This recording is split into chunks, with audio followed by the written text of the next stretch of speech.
Dr. Maya Chen wiped the red dust from her visor and looked across the excavation site. The twin suns of Kepler 442b hung low in the purple sky, casting long shadows over the ancient ruins. She had been working here for 3 months, and every day brought new mysteries. "Maya, come see this!" 6 whispers called from near the main structure. The Korean's translator device made their clicking sounds into words humans could understand. Maya climbed down from the observation platform and walked carefully between the marked sections. Her team had found something incredible here. Ruins from the Precursors, the mysterious ancient civilization that vanished millions of years ago. Everyone in the galaxy knew about the Precursors. They left behind technology that still worked, buildings that still stood, and questions that nobody could answer. "What did you find?" Maya asked, reaching her colleague. 6 whispers pointed their upper appendage toward a large archway. "The scanning equipment shows unusual energy patterns, but we cannot understand them." Maya studied the arch. It stood 15 feet tall, made of a dark material that seemed to absorb light. Strange symbols covered its surface, glowing faintly with blue light. Dozens of research teams had examined similar structures across the galaxy, but none had discovered their purpose. "Should we call the senior researchers?" Maya asked. "Dr. Vorthan is at the camp. He will take 2 hours to arrive." 6 whispers made a sound that their people used for thinking. "We could do preliminary observations." Maya nodded. She pulled out her datapad and began recording. "Starting documentation of Arch Structure 7. Time is 16:47 hours. Local standard." She walked slowly around the arch, noting every detail. The symbols seemed to shift slightly when she moved, though that might have been a trick of the fading sunlight. The surface felt smooth and cool, even through her gloves. "I'm going to walk through it," Maya said, "just to check the other side." "Be careful," 6 whispers warned, adjusting their scanning equipment. Maya stepped forward and passed through the archway. It felt like walking through any normal doorway. Nothing happened. No flash of light, no strange sensation, nothing at all. "Seems safe," she called back to 6 whispers. But something had happened, though neither of them knew it. Deep beneath the ruins, ancient systems stirred. Across the galaxy, in hundreds of hidden locations, precursor technology began to wake up. The Galactic Archive system, sleeping for millions of years, suddenly started working again. The system began scanning through its vast memory banks. It compared data, analyzed patterns, and made calculations that would have taken normal computers centuries to complete. Within microseconds, it reached a conclusion. Then it made a simple update to its files, changing one classification in its enormous database. Nobody noticed. The change was too small, too quiet, happening in systems that most people didn't even know existed. Maya walked back through the arch. "Nothing unusual. Maybe it's just decorative?" "Unlikely," 6 whispers replied. The precursors did not waste effort on decoration. Everything had purpose. They continued working as the sun set. Maya photographed the symbols while 6 whispers took energy readings. The rest of their team, 2 Kravati researchers and a Zenthari geologist, worked in other sections of the site. "Look at this," Maya said, pointing to a panel near the base of the arch. "I don't remember seeing this before." The panel was smooth and crystalline, embedded in the dark material. She reached out and touched it gently. The moment her fingers made contact, the crystal began to glow with warm, golden light. "Fascinating." 6 whispers moved closer with their scanner. The energy output increased by 40%. Maya pressed her hand flat against the panel. The light grew brighter, and symbols appeared in the crystal's depth. They looked like the writing on the arch, but these seemed to move and change. "Can you read any of this?" Maya asked. "No." The translation matrix shows no matches. Six Whiskers studied their equipment carefully. But Maya, this is remarkable. This panel has never activated before. We have documented evidence of 73 researchers touching it over the past 5 years. Nothing happened for any of them. Maya pulled her hand away, and the light faded slowly. Maybe our equipment is better? Or maybe, Six Whispers said thoughtfully, it is something about you? Maya laughed. That doesn't make sense. I'm just a xenoarchaeologist, nothing special. But across the galaxy, the archive system continued its work. It searched through records of human behavior, human history, human culture. It analyzed genetic patterns, brain structures, and social organizations. It watched recordings from 1,000 worlds, showing humans helping others, solving problems, building friendships with alien species. The system compared all of this data to its original programming, to the patterns its creators had valued most, and the match was clear. On 17 different worlds, Precursor installations began making tiny adjustments. Security protocols updated, access restrictions changed, teaching systems prepared to activate. All of it happened silently, automatically, following programming that was older than most current civilizations. Back on Kepler 442b, Maya and Six Whispers packed their equipment as darkness fell. The arch stood silent behind them, its secrets still hidden. Tomorrow, we bring the full team, Six Whispers said. Dr. Vorthen will want to see the crystal panel activation. Agreed, Maya replied. Maybe we're finally making progress. They walked back toward their camp, talking about theories and possibilities. Neither of them knew that progress had already been made. The archive system had completed its classification. In ancient code, in systems scattered across the galaxy, a new designation had been added: humanity, precursor species. The words existed now in databases that had been empty for millions of years, and slowly, carefully, the precursor technology began to recognize its new inheritors. Ambassador Torvik stood in his office aboard the Galactic Council station, studying the reports on his display screen. The Zenthari diplomat had served the Council for 30 years, and he had never seen anything quite like this. 17 incidents, he said to his assistant, a young Vaxian named Relo, all in the past week, all involving precursor sites. Relo scrolled through the data on their own tablet. The pattern is unusual, Ambassador. Each site showed no activity for years, sometimes centuries.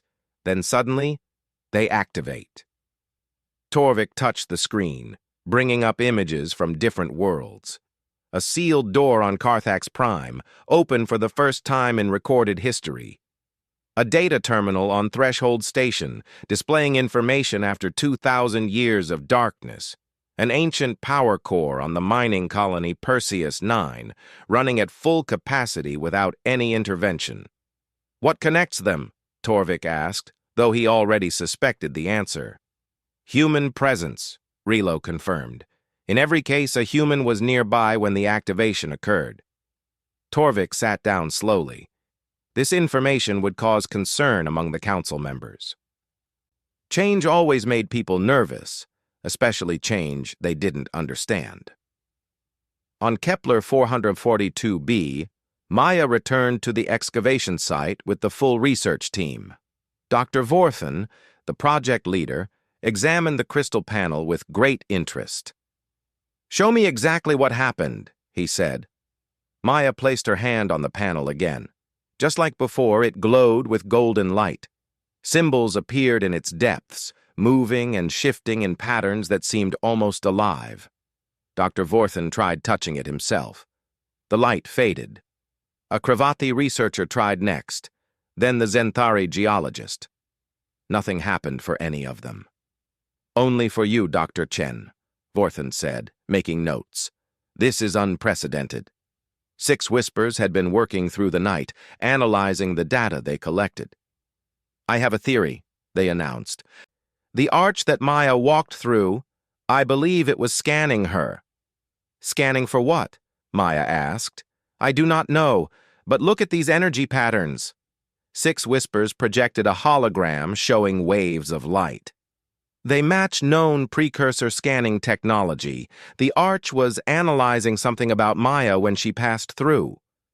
Maya felt uncomfortable. But why me?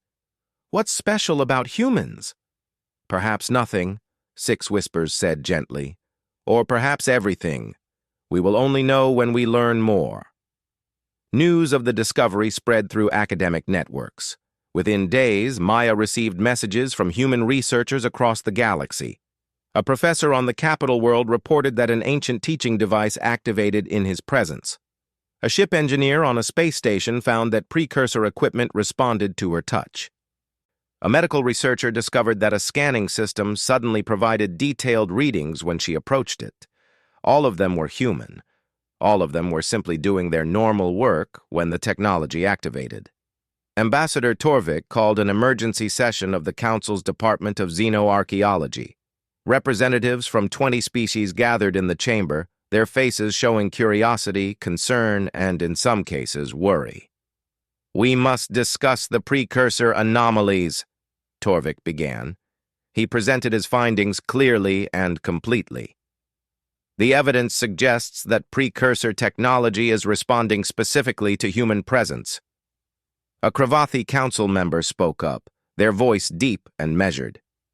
"What does this mean for existing research, for access to precursor sites?"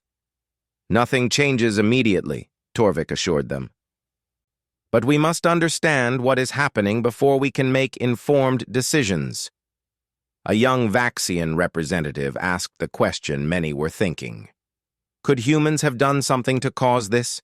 Could they have activated these systems deliberately? Torvik shook his head. "The evidence says no. The humans involved were simply present. They did nothing unusual, nothing that could trigger such widespread effects." "Then what did trigger it?" Another voice called out. "That," Torvik said, "is what we need to discover." Back on Kepler 442b, Maya spent hours studying the crystal panel. She tried different approaches, speaking to it, thinking specific thoughts, even singing softly. The panel responded to her touch every time, but she couldn't understand the symbols it displayed. "I wish I knew what it was trying to tell me," she said to Six Whispers one evening. "Perhaps it is not trying to tell you anything yet," Six Whispers suggested. "Perhaps it is still learning about you." "Learning about me?" Maya frowned. "You mean it's studying me?" The precursors were very advanced. Their technology might be capable of observation and adaptation. Six Whispers made a thoughtful sound. "Think of it like a teacher meeting a new student. First, the teacher must understand how the student learns best." Maya considered this. "So the panel might be figuring out how to communicate with me?" "It is possible." Meanwhile, in systems that most people never accessed, the Galactic Archive continued its quiet work. It gathered information from every precursor site where humans appeared. It recorded their actions, their words, their responses to the ancient technology. The archive studied human history saved in galactic databases. It watched recordings of first contact between humans and other species. It analyzed art, music, literature, and scientific papers. It examined diplomatic records, trade agreements, and cultural exchange programs. The data painted a picture. Humans who found lost alien ships and helped them home instead of salvaging valuable parts. Human diplomats who sat through months of difficult negotiations to find peaceful solutions. Human artists who collaborated with alien creators to make something beautiful together. Human scientists who always credited their alien colleagues' contributions. The archive compared this to the values programmed into it millions of years ago. The precursors had built their systems to recognize certain patterns: curiosity without arrogance, strength with compassion, intelligence combined with wisdom. The match was becoming clearer. On the council station, Ambassador Torvik reviewed all the data one more time. something caught his attention. A tiny notation in the oldest precursor databases. It was written in code so ancient that the translation took hours to process. When the translation finally appeared, Torvik stared at it for a long moment. Then he sent an urgent message to his superiors. "We need to call Dr. Chen to testify," he wrote. "I believe I know what is happening, but she needs to understand it too." James Okoro adjusted his glasses and looked at the precursor exhibit one more time. The young graduate student worked at the Galactic Museum on the Capital World, and he had walked past this display hundreds of times. It was his job to clean and maintain the artifacts, nothing more. The device was called a teaching tool, according to the museum's records. It looked like a sphere made of dark metal, covered in the same mysterious symbols found on all precursor artifacts. For 2,000 years, it had sat quietly in its display case, completely inactive. James reached into the case to dust the sphere, just as he did every week. But this time, the moment his fingers touched the metal surface, everything changed. The sphere began to glow. Bright lines of light traced along the symbols, creating patterns that seemed to pulse with energy. Then, suddenly, images appeared in the air around James. Holograms showing complex diagrams, mathematical formulas, and star charts. James stepped back in shock. But the images followed him. They arranged themselves around his field of vision, adjusting to stay visible no matter where he looked. "Dr. Nasreen," he called to his supervisor. "Something's happening." Dr. Nasreen, a Korean researcher, rushed over. She stared at the floating images. "Can you see these projections?" "Yes, clearly," James said, his heart pounding. "Can't you?" Dr. Nasreen moved around James, examining the display from different angles. "I see faint outlines, nothing more. But for you, they appear solid and clear." Within an hour, the museum was filled with researchers. They documented everything, asking James questions and running scans.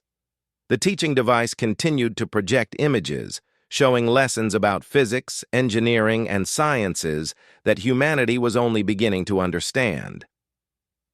News reached Ambassador Torvik within the day. He added James's experience to his growing file of incidents. The pattern was undeniable now. Across the galaxy, more reports arrived. On Threshold Station, a medical scanner provided detailed health analysis for its human operator after centuries of basic functionality. The scanner showed information about cellular health, genetic markers, and even suggestions for preventive care, information it had never displayed before. On mining colony Perseus 9, an ancient power regulator suddenly optimized itself when a human engineer named Sarah approached. The device began running more efficiently, reducing energy waste by 30%. Sarah hadn't touched anything. She had simply walked into the room. The Galactic Council could no longer ignore what was happening. Ambassador Torvik requested a full council session to present his findings. Representatives from every major species gathered in the Great Chamber, their faces showing mixed emotions. Torvik stood at the center podium. His voice was calm and steady as he spoke. "Honored council members, I present evidence of a systematic change in precursor technology across the galaxy." He displayed data on the large screens around the chamber. Charts showed the timeline of activations, maps indicated affected locations, and detailed reports explained each incident. "The Galactic Archive System," Torvik continued, "has been dormant for millions of years. But approximately 2 weeks ago, following Dr. Maya Chen's passage through a precursor scanning arch, the system began to reactivate." A Kravathi council member raised their hand. "What did this scan reveal?" "That is what we must understand," Torvik replied. "The archive appears to have reclassified humanity based on biometric, psychological, and cultural compatibility factors." The chamber filled with murmuring voices. Some council members leaned forward with interest, while others exchanged worried glances. A Vaxian representative spoke up. Reclassified them as what? Torvik touched his control panel, bringing up ancient precursor code on the screens. The translation is imperfect, but the designation appears to mean inheritors or successors. The murmuring grew louder. Torvik raised his hand for silence. I know this raises many questions. Some of you worry about what this means for existing power structures. Others wonder if this gives humans unfair advantages. He paused. These are valid concerns. That is why I have asked Dr. Chen to address the council directly. Maya arrived at the council station the next day. She felt nervous as she entered the great chamber. 6 whispers accompanied her, offering quiet support.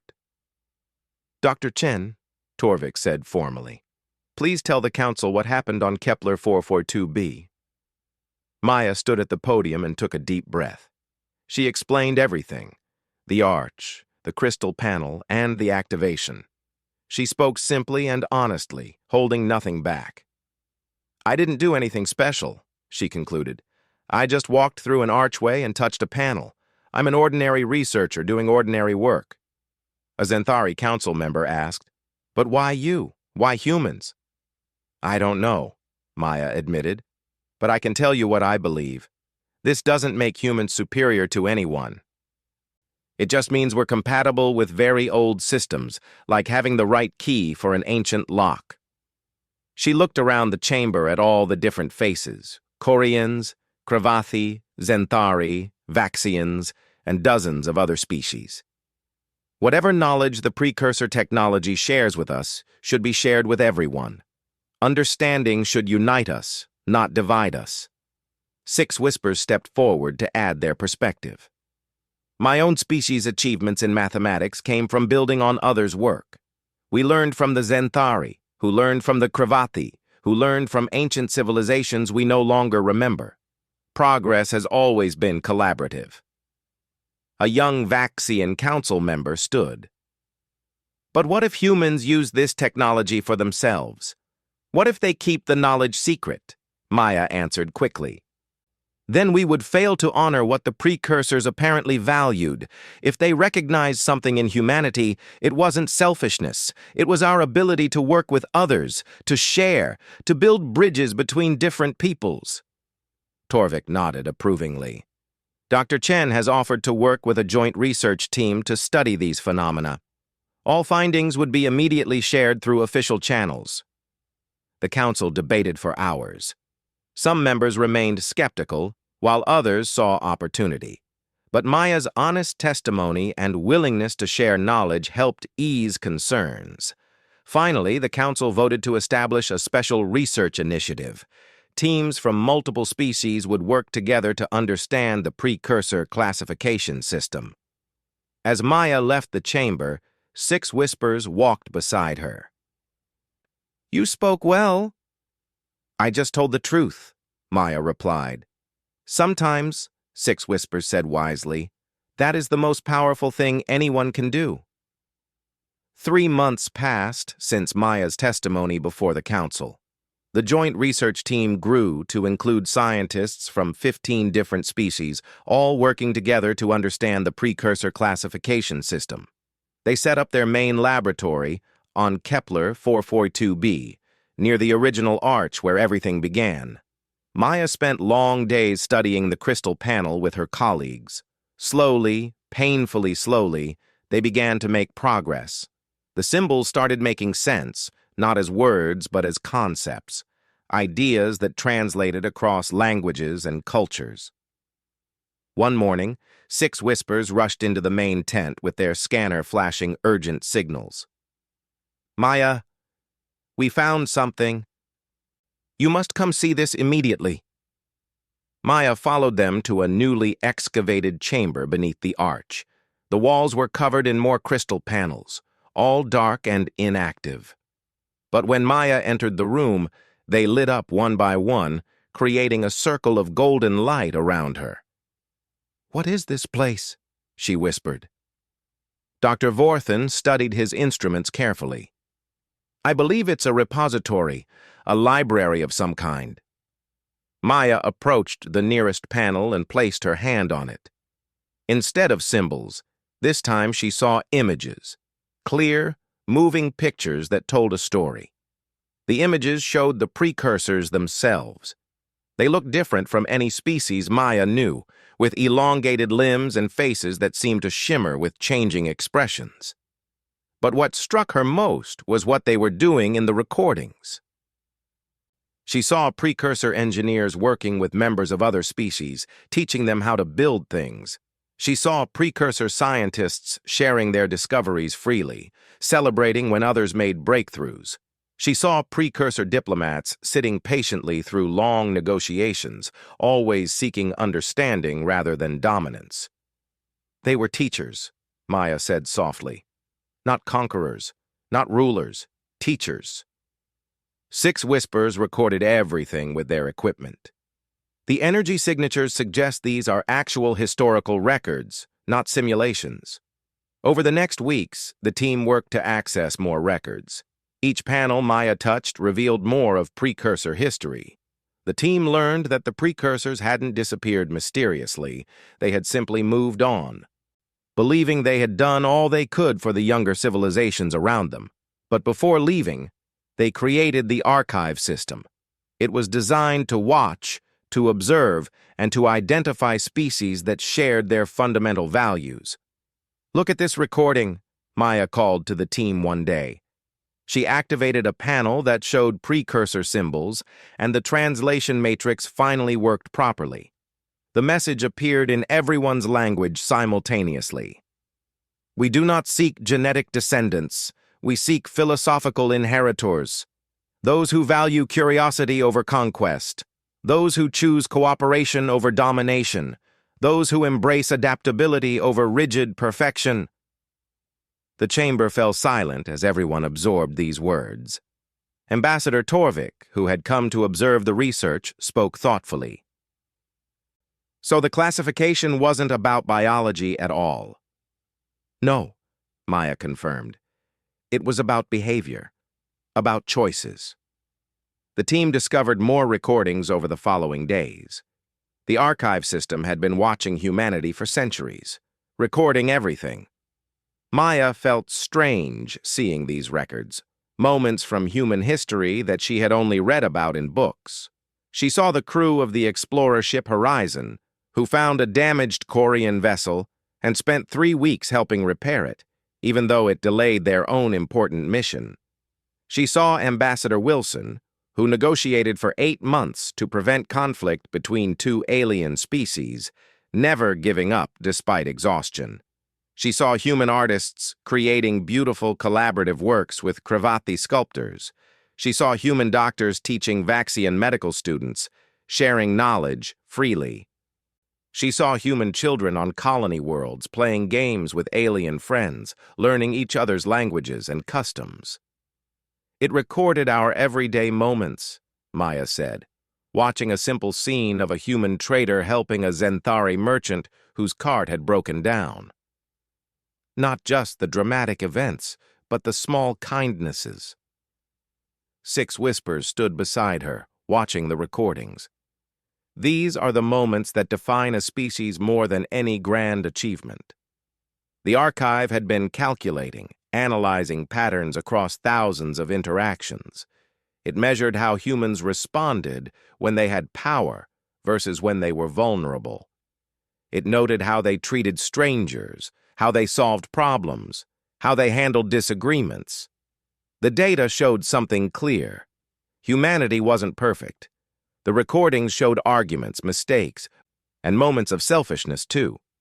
But the overall pattern revealed people who consistently tried to do better, to learn from errors, to build connections rather than walls.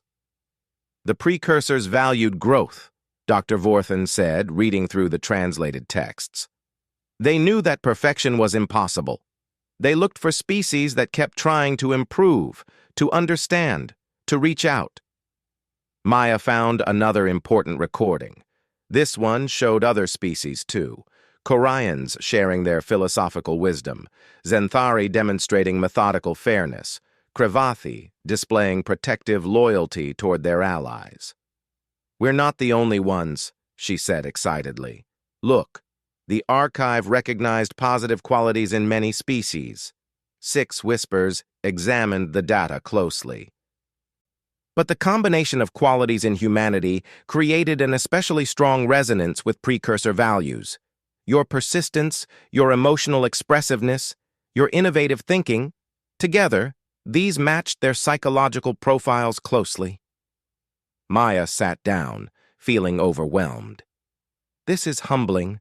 We're not special because we're superior. We're just accidentally similar to an ancient civilization's ideals. Not accidentally, Torvik corrected gently. You made choices. Every human who helped instead of harmed, who listened instead of ignored, who shared instead of hoarded, they made conscious decisions. The archive recognized the pattern of those decisions. The team worked late into the night, documenting everything. They found technical information, too, precursor science, engineering, medicine, all waiting to be unlocked. But the technology came with responsibility. The records made clear that knowledge was meant to be shared, used to help others, never hoarded for advantage. Maya touched the central panel one last time.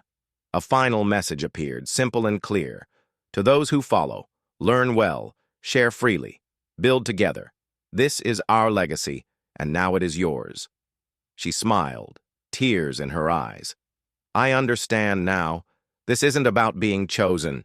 It's about carrying forward values that matter. 6 months after the discovery, Maya stood before the largest gathering of scientists, diplomats, and cultural leaders the galaxy had ever seen. The conference hall on the council station was filled to capacity, with thousands more watching through live transmission across hundreds of worlds. She took a deep breath and began her presentation. We've learned the truth about the precursor classification, Maya said, her voice steady, and today we share everything we've discovered. For the next 2 hours, Maya and her team presented their complete findings. They held nothing back. Every translation, every recording, every piece of technical knowledge, all of it was displayed openly for everyone to see and study. The precursor technology responds to humans because we happen to match certain behavioral patterns they valued, Maya explained. But this technology was never meant to grant power. It was designed to teach. She showed the audience recordings of precursor teachers working with students from dozens of different species. They believed knowledge should flow freely like water. It should reach everyone who needs it, not pool in one place. Maya then unveiled her proposal, the Precursor Legacy Initiative. Humans would serve as interfaces for the ancient technology, but every discovery would be immediately shared through open galactic networks. Translation teams would make the information accessible to all species. Educational programs would help everyone benefit from the knowledge. We're not asking to be gatekeepers, Maya said firmly. We're offering to be bridges. Some council members questioned the proposal. A Vaxian representative stood up. How can we trust that humans will truly share everything? What prevents them from keeping the most valuable secrets? Before Maya could answer, 6 Whispers stepped forward. I have worked closely with Dr. Chen and her colleagues for months. I have seen their character. But more importantly, we will build systems of oversight and transparency. Multiple species will verify that all information is shared. Ambassador Torvik added his support. I propose establishing an independent council to monitor the initiative. Representatives from 20 species rotating membership, full access to all research, nothing can be hidden. The debate continued for days. Some remained skeptical, but Maya's openness and willingness to accept oversight slowly won people over. Finally, the council voted. The Precursor Legacy Initiative was approved. The real work began immediately. 6 Whispers designed sophisticated translation protocols that could convert precursor knowledge into formats every species could understand. A Xanthari engineer named Korvax established frameworks ensuring complete transparency. Teams formed across the galaxy, each bringing their unique perspectives to interpreting ancient wisdom. Maya returned to Kepler 442b with a much larger research team. Now, instead of 15 scientists, she worked with hundreds. Every day brought new discoveries, and every discovery was documented and shared instantly through the Galactic Network. One breakthrough came from an unexpected collaboration. Dr. Ithara, a Kravathi medical researcher, worked with Maya to access Precursor healing technology. The ancient systems showed techniques for treating cellular damage at a molecular level. "This is remarkable," Dr. Ithara said, studying the data. "But I see limitations. The Precursor biology was different from ours." "What if we combined it with your people's regeneration research?" Maya suggested. They worked together for weeks, merging Precursor knowledge with modern Kravathi medical science. The result was a treatment that could help patients from multiple species recover from previously incurable diseases. Dr. Ithara published the findings immediately, crediting both the Precursor technology and Maya's assistance in accessing it. Within months, hospitals across the galaxy began using the new treatments. Lives were saved on worlds Maya would never visit, by doctors she would never meet. Similar stories happened everywhere. A Zenthari engineer named Saketh combined Precursor energy principles with his own innovations to create more efficient, faster-than-light drives. He worked with human interfaces to access the ancient knowledge, but the breakthrough came from his brilliant application of modern engineering. "The Precursors gave us pieces of a puzzle," Saketh explained when presenting his work, "but we are the ones putting it together in new ways they never imagined." A young Vaxian artist named Relo, Ambassador Torvik's former assistant, created beautiful works by combining Precursor aesthetic principles with traditional Vaxian color theory. The art moved people across the galaxy, showing that even ancient knowledge could inspire new creativity. Years passed. Maya continued her work, but now she rarely worked alone. Her team included partners from over 100 worlds. They laughed together, debated theories, celebrated discoveries, and supported each other through difficult research challenges. One day, Maya and Six Whispers traveled to a newly discovered Precursor site on a distant world called Valoria. The planet was beautiful, with crystal mountains and silver lakes. The ruins here were smaller, but remarkably preserved. As they approached the entrance to an underground structure, something unexpected happened. The ancient door recognized Maya, as usual, and began to open. But then it paused, scanned Six Whispers, and opened fully for both of them. "Did you see that?" Maya asked, her eyes wide with wonder. Six Whispers checked their scanner. "The technology responded to me. Not as strongly as to you, but it responded." They entered the structure together, and the lights activated for both of them. Panels displayed information that both could partially see. The technology was adapting, learning, recognizing that the true inheritors of Precursor legacy weren't limited to one species. "The archive system is still learning," Maya said softly. "It's watching how we all work together." Six Whispers made the sound their people used for happiness. Perhaps it sees that cooperation itself is the most important value. They explored the site together, discovering new knowledge that they would share with the galaxy. As they worked, Maya thought about how far everything had come. The fear and suspicion from those first council meetings felt like ancient history now. The Legacy Initiative had created something beautiful, not through any one species' effort, but through genuine collaboration. Humans opened doors to Precursor knowledge, but scientists from every species brought their own wisdom to interpret and improve it. That evening, Maya stood outside the Valorian ruins, watching the sunset paint the crystal mountains in shades of gold and purple. Six Whispers joined her, and they stood in comfortable silence. "Do you remember that first day at the Arch?" Maya asked, "when we had no idea what was beginning?" I remember thinking it was just another puzzle to solve, Six Whispers replied. I did not know it would change everything. It didn't change everything, Maya corrected gently. It just revealed what was already true, that we're better together than apart. Far above them, in systems most people never accessed, the Galactic Archive made one final update to its ancient files. The classification expanded, the definition grew broader. Humanity, precursor species. Addendum, not alone, never alone. Legacy carried forward by many hands, many minds, many hearts. The archive system settled into quiet observation once more, satisfied that its creator's values lived on, not in any single species, but in the choice to cooperate, to share, to build bridges across the stars. Maya smiled up at the alien sky, surrounded by friends from distant worlds.